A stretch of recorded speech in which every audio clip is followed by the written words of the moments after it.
To fix a restricted Coinbase account, start by downloading the Coinbase mobile app from the App Store or Google Play.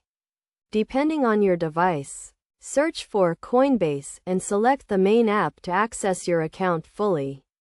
Once you've downloaded and installed the app, click on it to arrive at the home page, where you can sign in to your account.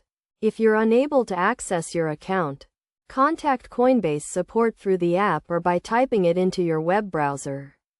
Provide details about the issue, including any unsuccessful sign-in attempts, authorized actions, and unauthorized transactions, which can be found in your transaction history.